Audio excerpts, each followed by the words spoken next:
It's a freaking joke, Cory, that these people are out there putting hardworking Americans' life savings in insurance products and then going to Australia or Morocco to get drunk and fat and happy. Welcome to Upticks with Jake Falcon, founder and CEO of Falcon Wealth Advisors. In this podcast, we help high net worth individuals overcome financial complexities. We do this by enhancing financial literacy and discussing topics in a language free from industry jargon. Join us as we help explain exactly what having a solid financial plan means, as Jake draws from years of experience in helping hundreds of individuals get financially organized and focused on their goals. We hope you find Upticks educational, entertaining, and shareable. Now, on to the show. Welcome back to Upticks with Jake and Cory. Cory, welcome back to the show. Hello, Jake. Thanks for having me back. How you doing? Oh, you're asking me first. I'm doing okay. I'm a little golfed out. I bet. I just got back from the member guest annual tournament in beautiful Southern Hills Country Club in Tulsa, Oklahoma. Took a good friend and client down there. We had a great time. It was hot, Cory. It was hard, and it was a lot of golf. I like golf, as everyone knows. I just don't want to play it every day. And I'm playing today, right after we record this. So after today, I'm going to take a break here for a few days and relax. But that's good, though. How was your golf game in the tournament down in Southern Hills? Not good. That course is so hard. And you know what's crazy? And credit to my teaching pro down there. He gave me a little mini lesson. And this is crazy, Cory. And I usually blame, this is a saying in golf, it's the Indian, not the arrow, right? Meaning it's the person swinging the club. It's not the club. However, Cory, he gave me a quick little lesson, right? Nothing major. I hit a great drive. And he's like, that driver seems too weak for you. Mm-hmm. Let me have you hit another one. And I pounded it, and I hit it 20 yards further. 20 yards just from a different club. So you know what I did? I bought that club. I bet you did. He knew what he was doing too. So supposedly it's getting shipped to me. I'll probably get it in a week or so. I couldn't believe it. The numbers don't lie, though. Like he had all the data right there, and like it literally went 20 yards further. So wow, yeah, that makes a big difference, right? For me, because I don't hit it that far, it's a huge difference. And if I was hitting it 300 yards and it went 300 to 320, that's still a big deal, but it wouldn't have been that big of a deal. But for me, I hit it like 250 normally, and then that thing I was hitting at 270 with the same swing. I was like, wow, big difference. Sign me up. Nice. So that's good with me. That's what's going on with me. What about you? How's the baby? Baby's doing well. Is a few weeks old now, a little over 2 weeks old now. So we are getting adjusted and settling in and living with the baby. But life is good. Is baby Daisy Lou talking yet? Is she walking? Is any of that going on? Not yet. I keep trying to get her to talk. I have sometimes while she naps, Jake, I'll turn on Jeopardy. I'm like, I'm convincing myself that maybe she just started to plant some seeds, start to learn some things. I'm reading her a little bit of Retiring Right here and there. Good. And playing some podcasts. So we're starting her early, but she's doing well. She's been a great baby thus far. Good. And does she have the Falcon Wealth Advisors onesie going yet? Not yet. I need to work with Samantha on that. I've actually been thinking about that. I know. It's not your fault. Sam should have got you one of those. Come on, Sam. Just kidding, Sam. Gotta get you one of those. We'll get one. All right, good. Well, perfect. All right. Well, let's dive into today's show. I do have a couple of things I wanted to talk about before we go into today's headlines. And first, Cory, I wanted to talk about our team structure. And so, I read a lot of books, as everybody knows. I listen to podcasts. And you and I have worked together 15 years, 16? 14. 14 years. 14 years. And our roles have changed over those 14 years. I mean, frankly, before you and I started working together, I was a rookie. Then you joined me as a rookie. Yep. And then we've evolved and we've grown. And our roles now, our impact is much different than what it was when we once started. And so I just wanted to explain that to our audience and give our audience confidence that's saying, hey, you and I have evolved as professionals. And probably more importantly, though, Cory, we have surrounded ourselves with technical people that we have handpicked, trained, overseen their development. And now these people, these professionals are ready to take on many of the activities that you and I did on our own for 14 years. So just as an example, if you remember, Cory, and you do, you and I used to do our own trades. Like literally, I would put on a trade for a client. I haven't done a trade for a client in maybe 5 years. I don't remember the last time I did a trade for a client. I know you still did it for us as a partner, but when was the last time you put a trade on for a client? It's been the better part of 3 or 4 years. Right. So, and to Connor's and Matthew and Abby and Maddie's, kudos to them. We have 4 people now that do that job for our clients. So again, you and I don't do any of the trading. They're buying and selling. You and I have set, and I was just emailing a client about this actually last night. You and I have set the macro investment policy, which is actually the most important thing. So that's from our studies at the University of Pennsylvania's Wharton School. So we have set the policy, and our traders and portfolio manager, they apply that policy to our clients' portfolios and accounts, and they make sure all of that is exactly the way that you and I kind of have set the rules for that. Same thing with planning, Cory. Remember, I used to build out my own plans. In fact, you're nodding a lot. In fact, when I hired you, you started building the plans for me way back 14 years ago. That's right. And so I don't build the plans. And when I'm talking about building the plans, it's data entry, right? We don't do the data entry. We have hired paraplanners to do the data entry.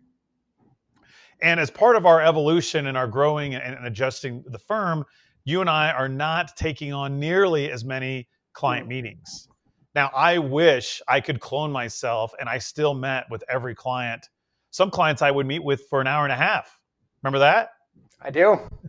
So, and don't get me wrong. By the way, I enjoyed all of it. And that's why I think I still do this for a living. I enjoy trading. I enjoyed building the plans. I enjoyed meeting with clients.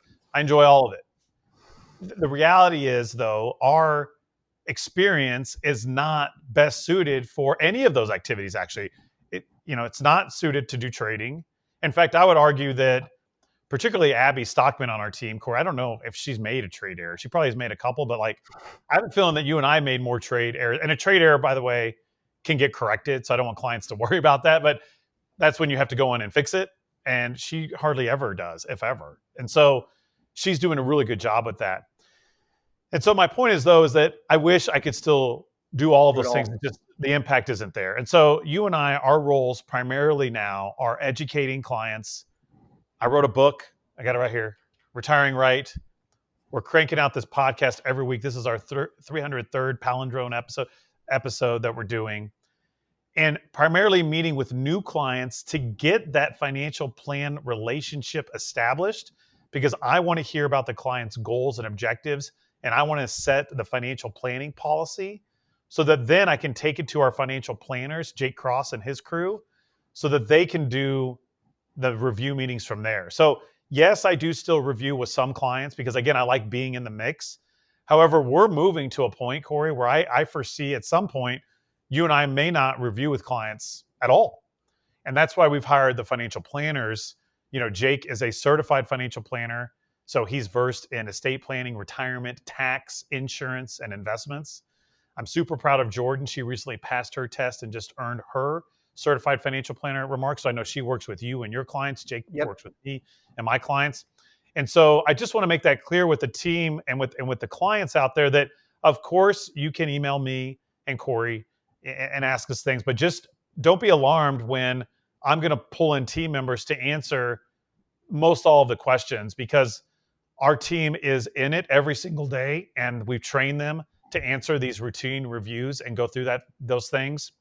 And that's the whole point of us surrounding ourselves, because we want to help more people. Cory, we could have kept our practice very small, and each of us have 50 clients, and Samantha be our assistant, and we never hire anybody and we never help anybody else. But I think that's very selfish, and that's not why I got in this business. I got in this business to help people. Now, don't get me wrong. I'm not trying to be Walmart, and we don't want to have thousands and thousands and thousands of clients. That's not what we're trying to do here. However, we recognize that we feel that we offer a pretty darn good service to our clients, and we want to be able to help people, and we don't want to turn clients away that could be good fit for our team to service. And so I just want to make that very clear to our clients. And I appreciate our clients being willing to adapt and change with us. I know some clients that's hard for, and they don't like that. My ask is that you got to understand that we're going to change, and this is how it's going to be, because we are trying to ultimately create a better company. And to do that, we need to hire people around us so that we can support and serve our clients better. And that's what we're doing. And I want to be very clear. It's not easy to work on our team. We've got very high expectations for our team. And I think we are great employers, of course. Of course, I'm going to say that. But it's not easy. Not everybody gets to work at Falcon Wealth Advisors. Just like we're selective of the clients that we work with, we're selective of the people that we hire, and more selective of the people we keep on our team, right? So that our teammates know that they've got to earn their spot on our team every single day. Just like Cory, you and I have to earn our spot every day with our clients. We have to earn our clients' trust, continue to earn that, and we want to do that with our team. Okay, good. So I just wanted to make that clear, Cory. Good. And also, thank you to all the subscribers and viewers and listeners.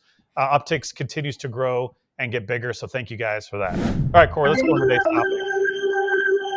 All right, Jake, let's play ball. When to treat your 401k as a bank and when to keep it locked up. Yeah, so Cory, I didn't know if you knew this. 13% of people out there that are working, I think they're still working, have loans. How many of them do you think default on those loans? Did you look at this? No, I didn't. How many of them default? 30%.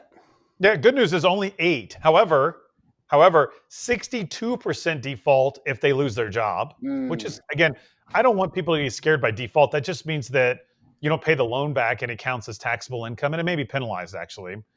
This was interesting, though, point I wanted to make, Cory, is that many people understand a 401k loan, you typically can borrow a certain percentage of your 401k up to $50,000 is pretty the standard rule out there. Typically, they don't let you borrow more than 50 grand.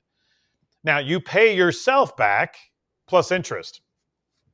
So a lot of people think, well, this is okay because I'm just paying myself back. I'm not paying the bank or somebody else interest. I'm paying it back to myself. The problem that people don't understand, though, is that if you borrow 50 grand, that's $50,000 that's also not invested and not growing with your investments. And so, and also, I thought this was really interesting, is that the interest that you pay back, you're paying it back actually with after-tax income, is what this article said. And then you pay taxes on the eventual distributions. So it's not very tax efficient when you take a 401k loan out. Also, the fees can be high, so you have to be wary of the fees.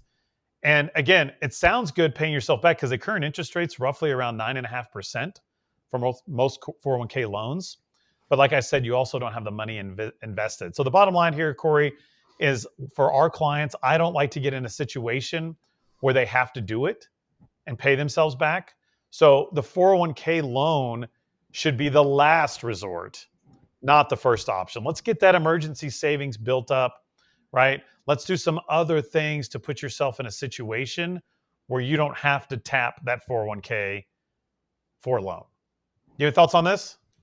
It's interesting, the point that you made as you're highlighting this, Jake. You borrow money against the 401k, you're paying it back with dollars that you've already paid taxes on. And then you're ultimately going to pay taxes on those dollars when you take them out as distributions again later in retirement. So I think your point about the tax inefficiency of the 401k loan probably just runs counter to sometimes the perspective or perception that people have of borrowing money against their 401k in the first place. So I'm glad you highlighted that and brought that up because it's not very tax efficient. Right. And the fees can be rather high, Cory. I think the article said sometimes the fees can be as high as 1%. And all you're doing is a loan. Like, it's kind of crazy that they're charging you a fee because it's not like they're underwriting this, right? It's your money that you're borrowing. It's not like you have to get approved necessarily. Right. So I think the fees are kind of a crummy deal also. So again, I don't like to see people do it unless it's absolutely necessary and they have no other option. Then we'll check it out. But let's try to get in a situation where you don't need to do that. All right, good. Let's go on the next one, Cory. Annuities are soaring in popularity. Not here, they're not, Cory. They're not all as safe as they seem. What do you got here? This is a story from Barron's, Jake. But first, let me ask you a question. Total U.S. annuity sales in 2023. You want to guess the dollar amount of total U.S. annuity sales last year? $1 billion. $385 billion. Whoa. Which is up 23% from the year prior. So from 22 to 23. That's crazy. Yes, almost a quarter. And there's a specific company that this report was about. This insurer that has basically a web of different insurers that fall under the same umbrella that's marketing these annuities and promise savings returns that are akin to money markets or CDs. This company sold $1.7 billion in annuity contracts last year.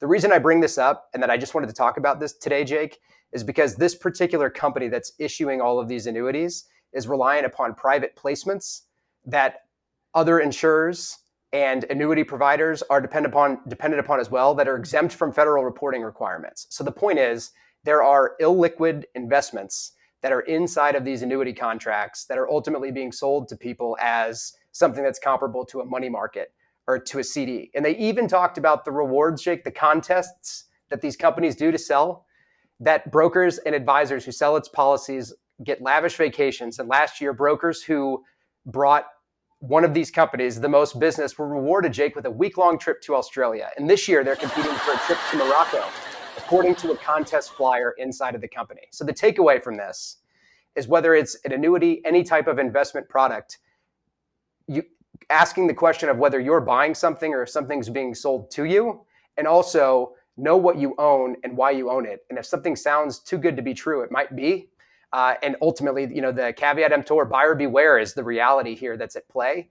And there's a long investigation into this that Barron's really covered in a lot of detail. But this is the kind of stuff, when it comes to insurance products that are intended to be investment products, that I think it's important for us to talk about, because it's important for people to understand. Right. It's a freaking joke, Cory, that these people are out there putting hardworking Americans' life savings in insurance products and then going to Australia or Morocco to get drunk and fat and happy. And it does these people no good. The fees are normally double or triple. The investments may be illiquid. And have you ever met somebody that really, really understood the annuity that they bought? Have you ever met somebody? I don't know if I have either. Almost every single new client that comes in that has an annuity says, I don't understand what I own. Almost every single one of them. And we will get under the hood and show them your performance. This isn't always the case, but we'll show them their performance. We'll show them their fees. We'll talk about penalties, and we'll explain in English what they bought. And 9 times out of 10, Cory, they're like, I had no idea this is what I was getting into. And so I don't get it. But if you're going to be an annuity salesman, then you know what? Be an annuity salesman. Don't be a slime ball and being shady about what you're putting people's investments in. I think an annuity serves a very small subset of the population, typically not our clients. I think it serves people that are not disciplined and need it's basically like, can use it as a pension, where they know they can't get their hands on that money. If you have a spending problem, a real problem with money, and you have an ugly relationship with money, an unhealthy one, then maybe an annuity might make sense. Again, we don't typically try to work with client. Like, we'd rather coach a client up on that before using a product, of course. I just think, I'm glad you shared this, but it's disgusting that I just think people, I don't think annuity companies should be allowed to put people's retirement money in their products, because you just screw people over and it's frustrating. Yeah. So. And my perspective is, you know what? If you are considering buying an annuity that is being marketed as comparable to a CD or a money market, maybe you just buy a CD or a money market. You don't need to buy the annuity. Right. Anyway, good one. Good topic. Thanks for bringing it up. All right, Jake. So inflation puts more retirees at risk of running out of money. Yeah, Cory, the sad reality is that inflation impacts the lower income groups more than the higher net worth sectors.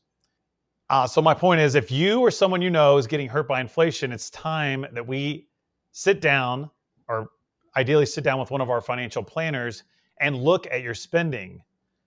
And my guess is, Cory, that many, many people can cut things out of their spending. So there is a weight of inflation. We've talked about inflation a lot on this show, where groceries are higher for many people, right? And I get it. It does impact people more than others. I also think that everybody has their own personal inflation. We've talked about this before with Samantha, our partner on our team. She has a much longer drive to the office than you and I do. So if gasoline prices go up on her, that's going to hurt her. It's going to impact her budget more than it'll impact mine, because I don't spend as much on gasoline as Samantha does, right? And now you with the baby, your food bill's going to go up, right? And so formula or Gerber, cost of Gerber food is gonna, or diapers, All the impacts you. above. All the above. Impacts you, right? It doesn't impact me. Yep. So I think everybody has a personal inflation, and I get it that if it is eating into your retirement and it's hurting your financial plan, then I would encourage all of our clients to sit down with the financial planners and let's go through your spending and let's find some things that we can cut out that maybe you're wasting money on, that we could find some avenues for you to have a little bit more comfortable monthly cash flow. That's really the point of the article here. Yeah, it's good. That's good, because I do think that you have to, it is, I don't know if easy is the right word to use, Jake, but maybe it is easy for us to, blame inflation. And look, we've debated this at length and don't need to get into that conversation about inflation. But the point there is that it's easy to say that, well, the cost of everything has gotten more expensive, so my budget's been strapped. But I really need to pay attention to what my budget is and where those dollars are going. Because if not, I'm just, the problem's not going to just fix itself. Right. Because that's my issue, is like there has to be some accountability here. You can't complain about inflation and your cupboard is full of jelly beans, Little Debbie's, and pomp and beer or whatever. And it's like, okay, you're spending a lot of money, but you're also putting all this junk in your body. Right? That drives up the cost of healthcare.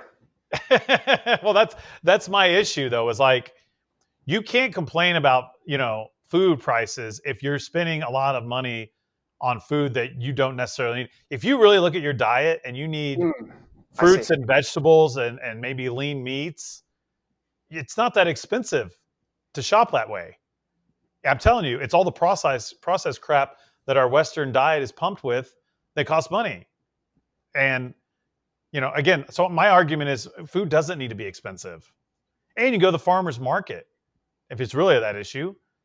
Kansas City has some great farmers markets.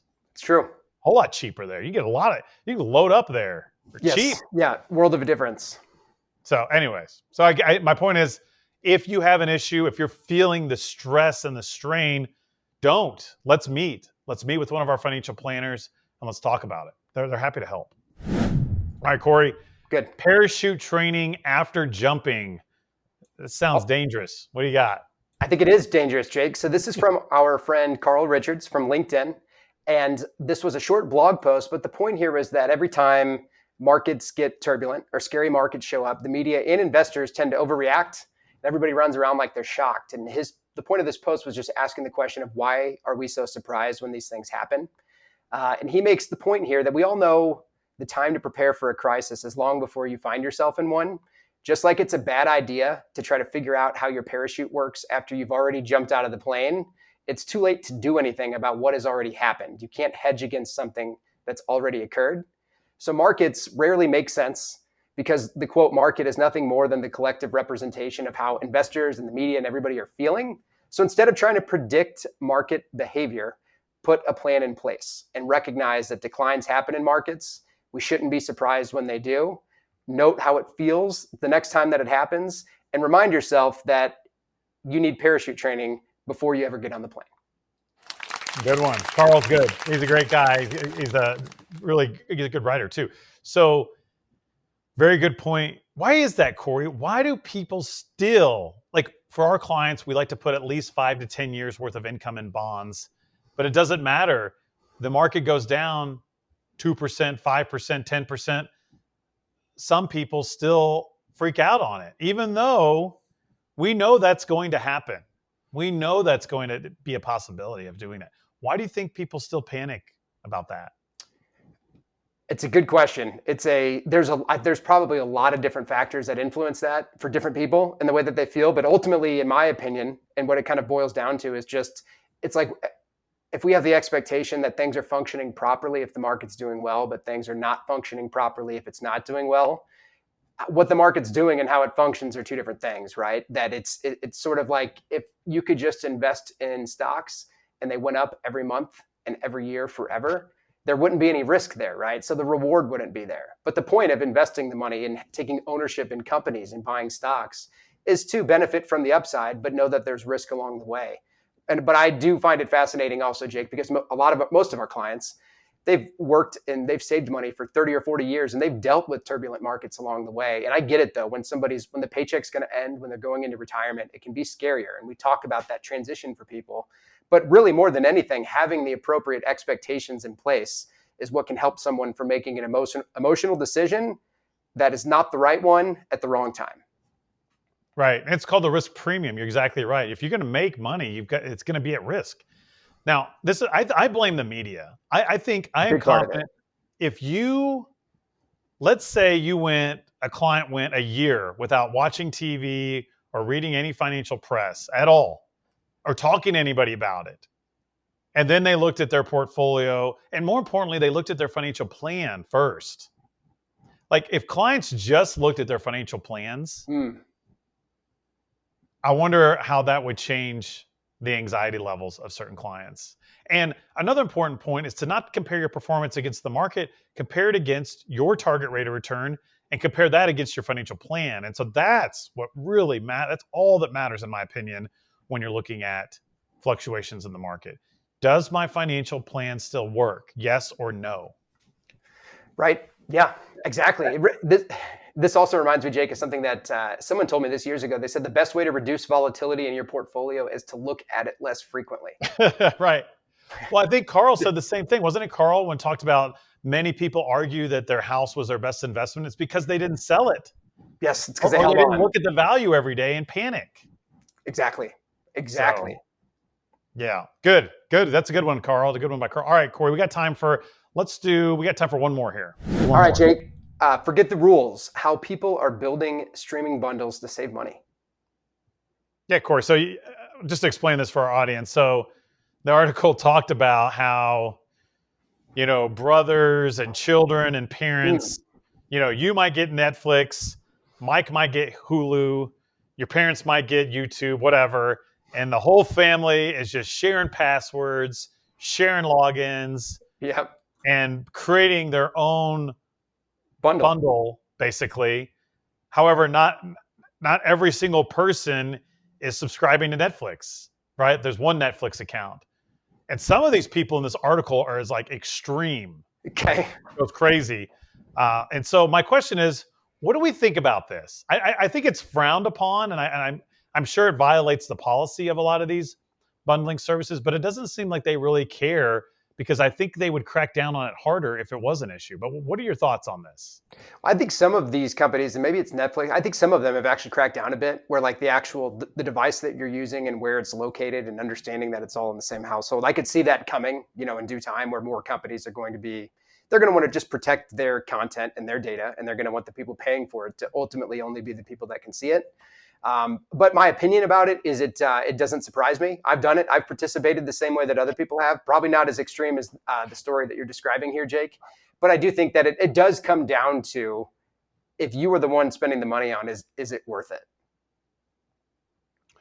Do you think there'll be a point where it's free, like Netflix is free for everyone, and they'll go to making money on ads, like regular cable television was for so many years? But people still paid for cable, right? So I think that... No, I'm talking about like you could get it over an antenna for free. Like you bought a TV. You still can. Isn't that you, right? That's me. So you don't pay for cable. No. Right? But you can watch local channels, CBS, right? And Fox and I can NBC. watch the Chiefs games. That's right. So the way you're paying for that is the ads that gets, or the way they're paying to be able to broadcast it. So my point is, do we think Netflix doesn't care about the subscriber revenue? I think that might be the issue. Is like, or not an issue, but maybe they don't. Maybe they're just happy to get, and I'm sure they get millions and millions of dollars from it. But maybe they're just like, all right, whatever we get is fine. Eventually, though, we're gonna continue to get money based on ads and other sources of revenue. is my point. I could see some services going that way. I think there's others though that people are willing to pay to not deal with ads, right? So a lot of it just probably comes down to the demographics and the users of these platforms. What I thought was also interesting about this article is it said that people love or like bundled pricing versus individual. It says that people, I guess from a psychological standpoint, like they don't, you're probably too young for this, Cory, but they don't like to see the meter on a cab running. Oh, I'm not too young for that, but I know what you mean. And they didn't like to pay per piece of sushi, right? That people don't like that from a psychological standpoint. They like to see you're paying $79.99 and you get all of this, right? Or whatever it is. So it just funny to me how it's going full circle, how it all got fragmented. It all got busted up and fragmented. And now it's going back to bundled pricing. Like I used to bundle with my cable, with my cable, I paid for like HBO, Cinemax, Showtime, whatever, paid one monthly bill and it was easy. But now I have YouTube TV, but I have to pay for YouTube TV. I pay for Netflix and whatever else Rachel and I have.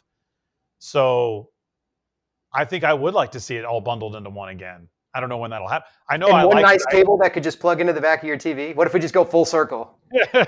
So I don't know. It's similar. I got a Fire Stick. I got one of those. What you mean. Yep. That's like a thing you just plug in, and then boom, I got YouTube TV out of it. So yeah, I don't know. I'll tell you this though, the cable companies are in for a bumpy road because I don't know if it's bumpy road because YouTube TV to me is just as good as and way cheaper than what I was paying before. And so I don't know why anyone would stay with cable when you can go to YouTube TV now. And again, this is not a plug or commercial. I'm not endorsing anybody. I'm just saying that why would you keep paying twice as much money for the same thing? I don't know. Yeah.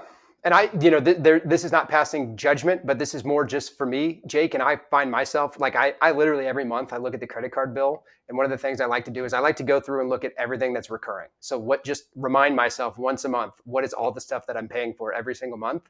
And think about it. I'm like, literally 100% of this is designed to just get me to sit there and watch the TV. 100% of it. It's like, how many different platforms can I pay for content to consume?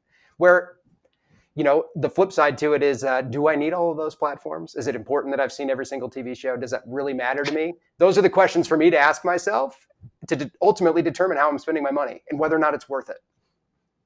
Good one, Cory. That's a good way to wrap up today's episode. I like it. Good takeaway there. So that's all the time we have. I know you got to get back to the baby. Thank you again for joining us on your paternity leave. I know you'll be back here in 2 to 3 weeks. So we're looking forward to having you back in the office. And thank all of you for tuning in as always. Yes. We hope you have a great week. Thank you for listening to Upticks. Click the subscribe button to be notified when new episodes become available. Also, be sure to visit our website, falconwealthadvisors.com, and click the Contact Us button if you'd like to meet with Jake and his team.